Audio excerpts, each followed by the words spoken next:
Breaking news YCP నేత మాజీ మంత్రి కొడాలి నానికి షాక్ తగిలింది. వైజాగ్ 3 టౌన్ లో కేసు నమోదైంది. చంద్రబాబు లోకేష్ పై గతంలో అనుచిత వ్యాఖ్యలు చేశారంటూ ఓ విద్యార్థి ఫిర్యాదు చేశారు. దీంతో పోలీసులు కొడాలి నానిపై 352(3), 353(2) సెక్షన్ల కింద కేసు నమోదు చేశారు.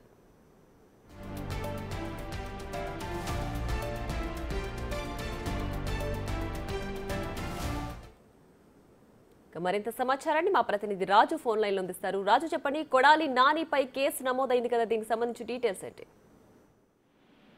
విశాఖలోని ఆంధ్ర యూనివర్సిటీలో లా కాలేజీలో చదువుతున్నటువంటి విద్యార్థిని విశాఖ 3 టౌన్ పోలీస్ స్టేషన్ లో మాజీ మంత్రి కొడాలి నాని మీద ఫిర్యాదు చేసినటువంటి పరిస్థితి ఉంది.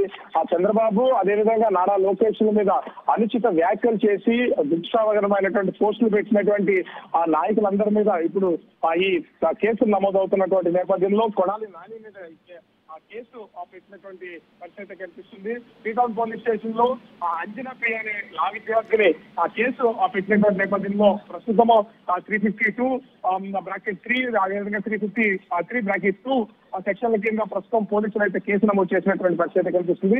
గత ప్రభుత్వ హయాంలో అటు మంత్రిగా ఉన్నటువంటి కొడాలి నాని నారా లోకేష్ మీద చంద్రబాబు మీద అనుచిత వ్యాఖ్యలు చేయడం అంతా కంటే అవమానకరంగా మాట్లాడారు. దీన్ని తట్టుకోలేక నేను ఇక్కడ కేసు అయితే పెడుతున్నానని చెప్పేసి అంచనా ప్రియ చెప్పినటువంటి పరిస్థితి ఉంది.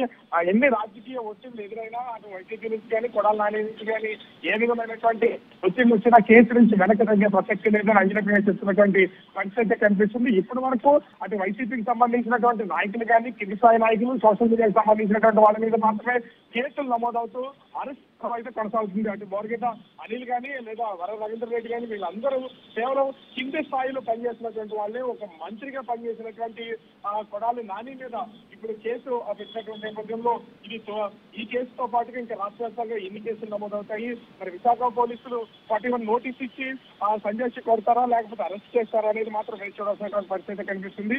అయితే అంజనా ప్రియ మాత్రము తాను నారా లోకేష్ మీద అదేవిధంగా చంద్రబాబు మీద చేసినటువంటి అనిశ్చిత వ్యాఖ్యలను భరించలేకే ఈ కేసు అయితే నేను పెట్టడం జరిగిందని చెప్తున్నటువంటి పరిస్థితి ఉంది. మరి పోలీసులు ఏ విధమైన నిర్ణయం తీసుకుంటారో వేచి చూడాల్సిన పరిస్థితి కనిపిస్తుంది. Priya, thanks for the updates.